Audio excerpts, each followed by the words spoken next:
샬롬, 주의 사랑과 은총이 오늘도 여러분의 삶 가운데 함께하기를 주님의 이름으로 축원합니다.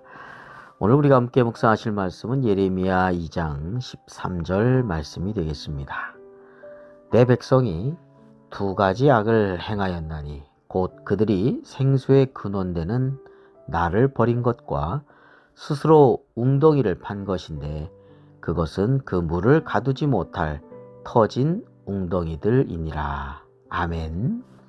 네, 오늘 본문 말씀은 이스라엘 백성들의 두 가지 악에 대해서 말씀하고 있습니다.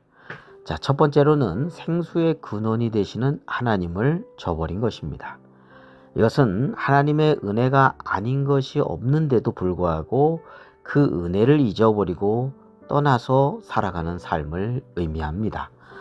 생각해보면 하나님 없는 세상은 없다 해도 과언이 아니죠. 햇빛과 비를 주셨고 또 공기와 물을 주시며 모든 우리가 살아가는 터전, 이 모두가 하나님의 선물, 즉 하나님의 은혜라고 할 것입니다.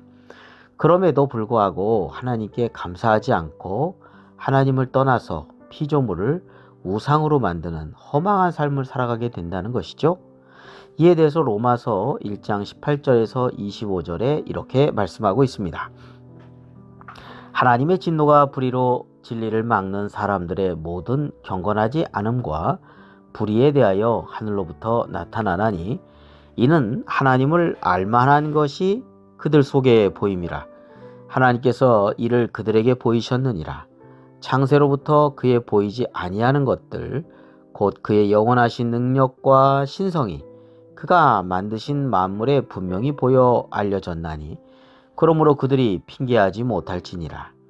하나님을 알되 하나님을 영화롭게도 아니하며 감사하지도 아니하고 오히려 그 생각이 허망하여지며 미련한 마음이 어두워졌나니 스스로 지혜 있다 하나 어리석게 되어 썩어지지 아니하는 하나님의 영광을 썩어질 사람과 새와 짐승과 기어다니는 동물 모양의 우상으로 바꾸었느니라. 그러므로 하나님께서 그들을 마음의 정욕대로 더러움에 내버려 두사 그들의 몸을 서로 욕되게 하게 하셨으니 이는 그들이 하나님의 진리를 거짓 것으로 바꾸어 피조물을 조물주보다 더 경배하고 섬김이라. 주 곧 영원히 찬송할 이시로다. 아멘.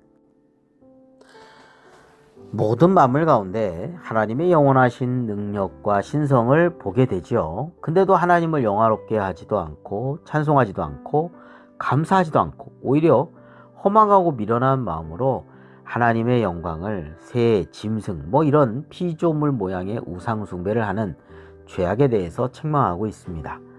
오늘날에도 만물의 창조주 하나님을 찬양하고 감사하고 섬기기보다 온갖 벌레, 짐승 또는 자연 만물 등 하나님의 피조물을 우상으로 섬기는 그런 나라와 민족과 부족이 여전히 많이 있습니다.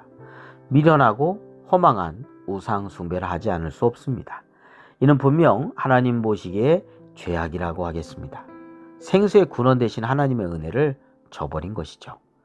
자, 둘째는 스스로 웅덩이를 판 것인데 그 물을 가두지 못할 터진 웅덩이와 같은 죄다, 이렇게 말할 수 있겠습니다. 자, 이것은 하나님이 없는 공허하고 무의미한 삶을 의미합니다. 해도 끝이 없는 계속된 그 공허함을 의미하는 것이죠. 사람은 하나님의 형상으로 지음받은 존재이면서 또 하나님의 생기가 불어넣어진 존재입니다. 그래서 하나님 없는 삶은 뭔가 공허함이 될 수밖에 없죠. 이에 대해서 지혜의 왕 솔로몬은 시편 127편에 이렇게 기록하였습니다. 여호와께서 집을 세우지 아니하시면 세우는 자의 수고가 헛되며 여호와께서 성을 지키지 아니하시면 파수꾼의 깨어 있음이 헛되도다. 너희가 일찍이 일어나고 늦게 누우며 수고의 떡을 먹음이 헛되도다. 네, 집을 열심히 세우는 것도 파수꾼이 깨어서 성을 지키는 것도 일찍 일어나서 늦게 눕는 수고도 모두 헛됨이 되고 마는 것은 그 모든 일 가운데 하나님이 없는 삶이기 때문이죠.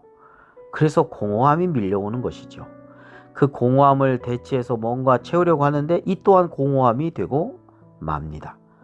끝이 없는 헛된 수고의 반복함이 있음에도 여전히 하나님께 돌아가지 않는 고집과 그 어리석음이 그 죄의 깊이를 더해간다고 하겠습니다.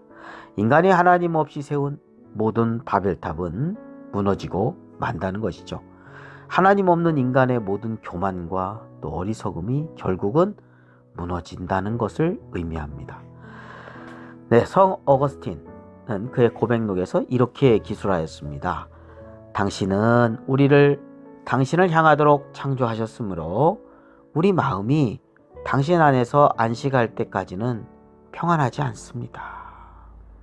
네, 우리의 존재의 근원 되시는 하나님을 향하며 또 하나님과의 근원적인 관계를 떠나서는 그 무엇으로도 우리 영혼의 안식을 얻을 수 없다는 것이죠.